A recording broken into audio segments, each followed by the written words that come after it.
Ассаламу алейкум, урматтуу Адекс курулуш компаниясынын көрүүчүлөрү. Биз дагы бир кезектеги ушундай болгон сонун үйгө келип калдык туугандар.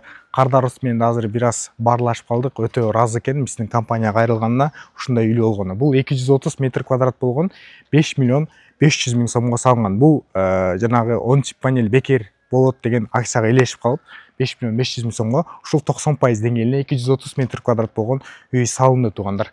Азыр кардарында бир топ окуялар бар экен, аягында өзү менен да суроо жооп кылып сурап көрөбүз. Кайсыл жумуштары бүттү, кайсыл жумуштары калды, бул үйдүн планировкалары кандай, бүт баардыгынын жөнүндө кененирээк маалымат берүүгө аракет кылайын. Мынакей биринчи проектиде дейт да, сметаны чыгарып атканда кардар айтат, фундаментин 80 кылдым эле, анан кийин 2 кабатка бир аз жапысыраак көрүнүп калат деп усталардын сунуштары менен 1,20га көтөртүп койдум дейт. Өтө сонун жараштыр. Тектоникл компаниясы Хауэрд деген фасадный плиткалар менен сырткы жасалган болсо жасалган, уголоктор антрацит, могул фронтондору ветровый карнистери, водосточный трубалары бүт баардыгы антрацит, өтө сонун сочетание болуп турсун, но фасады мененчи туугандар. Крышасын жаап бергенбиз. Сыртынан бүткөн жумуштар боюнча айта кетчү болсок, биз бул үйдүн нөлүн 60 сантиметрге коюп, анын фундаментин 1,20 кылып көтөрүп, ичин засыпкасын толтуруп, стенасын толтуруп, крышасын жаап, водосточный труба, ушул сиздер видеодо көрүп турган баардык жумушун Адекс курулуш компаниясы бүтүрүп берген да. Бул жакта эч кандай жумуш калган жок. Эми кардар өзүнүн табитине же чөнтөгүнө жараша ушул фундаменттин сыртына облицовкасын кылып алат. Калган бүт баардык жумуштары бүткөн буюрса, терезелерден бери бүт баардыгын биз коюп беребиз, но даже могул лестничный площадканын үстүндө турган вагонкалардан бери Адекс курулуш компаниясы жасап берген. Эми сиздерге киргизип үйдүн планировкасы жөнүндө тааныштырганга аракет кылайын. Анан кийин бул үйдүн салынып баштаганына, усталар иштеп атканына 2 ай 10 күн болуптур. Ушул деңгээлине чейин полностью бүтүп калды. Азыр эми лестницасы калыптыр. Да бир-эки майда жумуштары, анан калган жумуштарын кардар өзү кылат. Сырткы бронь эшигин дагы биз коюп бергенбиз. Киргенде прихожая бөлмөсүндө электрошит орнотулган, диф автомат. Бул жерде бир эле точкадан замкнение чыкчу болсо, автоматический өчөттагы сизде мындайча айтканда коопсуздук маселеси каралган туугандар. Бул жака встроенный шкафтарды коюп туруп, прихожаясындагы кенен. Киргенде ушундай коридор холл менен туугандар өтө кенен болот экен. Бул жагыңызга болсо диванды коюп алып, бул жерге телевизорду коюп, бир туугандар менен, туугандарыңыз менен, ата-энеңиз менен баарлашып отурганга сонун мүмкүнчүлүк түзүлөт. Бул жагы столовый зонасын кылып койсо да болчу да экен. Бул кухнясы туугандар. Электромонтаждары бүт баардыгы жасалган, гипсокартондор тартылган, үстүнө шпаклевкасын тартып, мынакей көрсөңүздөр, электромонтаждар дагы өтө грамотный гофралар менен теп-тегиз кылып туруп, электричестволорду жасап бергенбиз туугандар. Бул электромонтаждарды биздин дизайнерлер менен отуруп кеңешип туруп, ар бир точканы сиздер менен кеңешип проект чыгабыз. Ошол проект негизинде гана биздин Адекс курулуш компаниясынын кызматкерлери иш алып барат туугандар. Сантехник системалар кухняга бүт баардыгы киргизилген, ысык суу, муздак суу, канализациялардан беричи. Бул жагы болсо грязный кухня дейт, тамак ашты ушул жактан кылып, тигил жакта столовый зонасы болуп калат экен. Бул кухнядан болсо сыртка чыгып кеткенге мүмкүнчүлүк түзүлгөн туугандар. Сыртында дагы бир аз лестничный площадкасы бар. Огородко чыгып, үйдө той топур ушул сыяктуу жакшылык болуп калчу болсо, эшикке кирип чыкканга элдер менен аралашпай эле ушул жактан кирип чыгып кызматты кыла бересиздер туугандар. Мынакей жана көп видеолордо айтып кеттим эле, ушул 90% деңгээлине чейин бүтүрүп койгон убакта деле бул үйдө жашаса болот деп. Ушул эле кардар ошол сөзүмө мындайча айтканда тастыктайт. Бул жагы биринчи кабаттагы биринчи уктоочу бөлмөсү туугандар.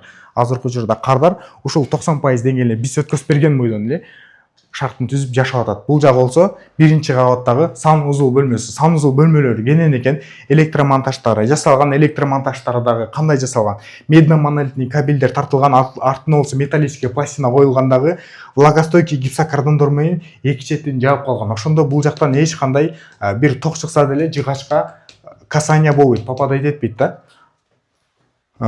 Терезелери орнотулган, терезелерин өзүңүздөр сыртынан көргөндө антрацит болуп турат, ичинен ак терезе болуп турат, чтоб ичиндеги дизайнерский ремонтуңуздарга сочетание болчу. Канализация бүт баардыгы, душуңуздун сантехник системалары, канализациялары бүт баардыгын ыңгайлаштырып, туалеттеринен бери бүт баарын ойлонуштуп жасай кеткенбиз. Анан кийин биздин жумушка ушул 90% деңгээлге лестницанын ушул каркас кирет, калган үстүндөгү жасалгалы болсун өзүңүздүн табитиңизге, өзүңүздүн чөнтөгүңүзгө жараша ылайыктап туруп жасап аласыз. Азыр эми экинчи этажды көрсөтөлү. Лестницадан көтөрүлгөндө эле ушундай панорамный терезелери туугандар сонун болуп үйгө жарык берип турат. Жана ушундай коридору туугандар. Эң биринчи эле сол жактагы бөлмөгө кирсек, бул жакта болсо экинчи кабаттагы санузул бөлмөсү. Санузул бөлмөсү дагы кенен экен. Жанагы эле биринчи кабаттагыдай кандай жумуштары болсо, бүт бардыгы жасалган туугандар. Экинчи кабаттагы биринчи уктоочу бөлмөсү мастер спальня туугандар. Бул жагы родительский спальня болуп калат, ошондо өзүнүн гардеробный бөлмөсү менен туугандар. Анан кийинки эле бул жакты детский деп койсок болот. Чаканыраак дагы бир уктоочу бөлмө, панорамный терезе, терезелери болсо антрацит, ичинен ак болуп турат, сыртынан болсо антрацит болуп турат. Бүт бардык сеткаларынан бери орнотулган. Ушул сиздер видеодо көрүп турган бардык жумуштарды Adex курулуш компаниясы бүтүрүп берген. Кардар эч бир жумуш кыла элек пока что. Бул жакта дагы бир уктоочу бөлмөсү туугандар. Бул экинчи кабаттагы экинчи уктоочу бөлмө, детский койдо ошондо үчүнчү, биринчи кабаттан ошондо төртүнчү уктоочу. Бул болсо бешинчи уктоочу бөлмө болуп калат туугандар. Мынакей.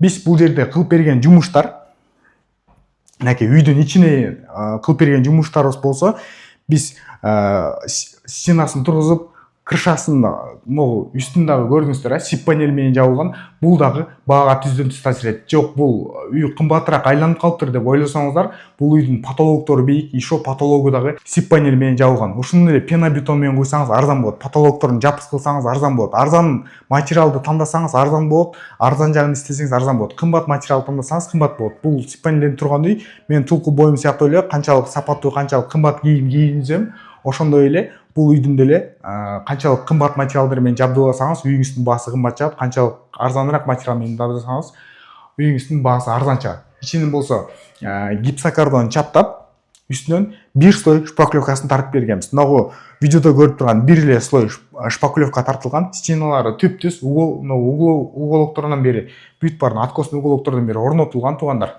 Ушул эле состоянияда жашай берсе болот. Если сиздин каражатыңыз полностью үйдүн отделкасына жетпей калчу болсо, же ушул состоянияга да жетпей калчудай болсо, акчаңыз жеткен деңгээлге чейин дагы салып беребиз. Бул жакта сизге калган жумуштар болсо ичиндеги экинчи слой шпаклевкасы, анын шкуркасы, анан обоюңуз же болбосо краскаңыз калат. Полно болсо сиз паркетиңиз жана же болбосо ламинат, линолеум салып алсаңыз болот. Потологуңуз болсо натяжной потологуңуз же болбосо гипсокартон, ичиндеги чисто косметический ремонттор эле калат да. Комнаталардын ортосунда болсо между комнатный эшиктери, санузулунда болсо сиздер бир сыйра гидроизоляция кылып туруп эле кафель, унитаз деген сыяктуу жумуштар калат. Калган бүт бардык жумуштарын Adex курулуш компаниясы бүтүрүп беренбиз. Ушул видеодо кандай көрүнүп турган болсо, бардык жумуштарды Adex курулуш компаниясы бүтүрүп беренбиз. Сапаттуу кызмат керек болсо Adex курулуш компаниясына кайрылсаңыз, буюрса кызмат кылып беребиз. Бизде ушул проектлер бар. Ушул эле көргөн проект сиздин семьяңызга ылайык келчү болсо, же болбосо бир-эки жердин өзгөртүүлөрдү киргизсеңиз да болот, же болбосо өзүңүздүн аржаңызда кандай деген үйдү пландаган болсоңуз, ошол өзүңүздүн каалооңузга жараша индивидуальный проект чыйтырып, ошол проекттин негизинде дагы үйүңүздү салып бергенге биз даярбыз. Азыр эми Кардардан бир-эки ооз сөз сүрөй.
Менин атым Иззат, Акбашат айылдын тургуну болом. Жай бар эми. Интернеттен көрдүк. 2 жылдан бери планлаштырып жүргөнбүз, Кудайым буйрса үй салабыз дегенчи. Анан ошо Адекске көп басым жасап, ушундай үй салсак, ниет бар болчу. Ниет ишке ашып, Кудайым буйрса мынакей. Ушундай үй салдырдык быйыл мынакей. 1-майда башталган үйдүн фундаменти. Ошо 2 ай 10 күндө ушул деңгээлге жетти, Кудайым буйрса. Бүтті фирманын иши. Буйрса сырткы лестницасы калды. Сразу эле өзүм ошо ой бар болчу. Ушундай салам деген. Ошо менен эле Адекс менен эле. Бул канча квадрат метр болгон? 230 квадрат метр бул. Общий ошо компанияга канча сом бердиңиз, акча бердиңиз? Так, общий 5 миллион 400 5,5 миллион болуп калды да. Фундамент дагы 10 эме кошулуп кетти да. Onun жанагы орозо убагында майдын аягына чейин деп эмеге илим калып, 10 панель скидка болду. Ошол мен 1-2 жол изилдедим, сураштырдым. Эми үй салып аткан бул деле эме экен да. Тиги кирпичке көрдүк. Аларга сурадык, телефон менен сурап аттык, чалып аттык, тиге чалдык, буга чалдык. Сип панель менен салган фирмаларга чалдык, бирок барган эмеспиз да. Анан чалып сураштырсак, чото көңүлүбүз толбой койду. Анан чото Адекске эле көп басым жасап эле, анан Кудайга шүгүр. Ойдогудан ашып түштү да булчу. Мындай ойлогон эмесмин да, мындай деңгээлде 2 ай десе, чынында эле 2 айбы депчи. Бирок действительно мен өзүмөн практикадан өттү 2 ай. Биз негизи 180 квадрат деп ниет кылганбыз, эми акчабыз ошого ылайыктап барганбыз. Анан кийин барып чото карасак, 180ден кийин могуну көрүп эле жактырып калдык. Анан сразу эми кичине изменение болду. Ар жагында комната, бир комната коштум. Да 1-2 жол комнаталарды коштуруп алдырттым да. Ошо фирмага бардык, барганда ошо жерден такташтык, тактаганда эле анан түшүнбөй калгандар 2-3 күндөн келип деле кайра биз барып, кайра такташып, ошо могул жери чото бизге лайык болбой атат, могул жерин кош керек болот деп өз чара ойлонуп бардык. Барганда чечилди жакшы эле. Ушул күнгө чейин бир эме алып келип, бир эме эткен жокпуз. Чынын айтсак, эч тамак өздөрүнүн ишин кылып атышты, короче, балдар. Жок, эч андай деле эмеси болгон жок. Короче, өздөрү балдар деле жакшы ошо билген балдар экен, жакшы эменичи. Стройканын жанагы эме деп коет го. Чымчык сойсо да касапчы сойсун дегенде стройканы табын билген балдар экен да. Адекс курулуш компаниясын өзүңүздүн жакындарыңызга сунуштайт белеңиз? Сунуштайм. Сунуштап атам. Азыр деле ошо дос балдарым келип атат. Кудайым буйрса ошо бир дос балам бар, бу жерде Нургазы деген. Ошол дос балам үй салам деп жүрөт. Бирок ал деле ойлонуп жүрүптүр да, кандай үй салсам депчи. Анан бул фирманы көрүп, анан кийин тиги именно ушул проектти көрүп, жактырып, эми ушуга басым жасап атат да. Анан айтып атам, досум буйрса сал депчи ушул фирмага. А так мага действительно мынакей Кудайдын астына турабыз го. Абдан жакты, действительно. Эми бул үй действительно мечта да эми биздин үй салыш деле азыр оңой эмес. Анан оңойрок кылып Адекс үй салып берди бизгечи. Чоң рахмат, Алла разы болсун ошо Адекс фирмасына. Ишиңерге ийгилик. Ошо жакшылык эле болсун, той болсун. Ушундай ак өргөлүү үйлөр көп болсун. Адекс фирмасына. Ошол эми ойдогудай действительно мындай особняк мен үчүн бул. Ишиңерге ийгилик, ошо командаңар менен. Ошондой көп үйлөр сала бергиле. Ошо эми буйрса той болсо келип тойлоп кеткиле, чай ичип кеткиле буйрса. Всё, рахмат, Алла разы болсун. Ишиңерге ийгилик.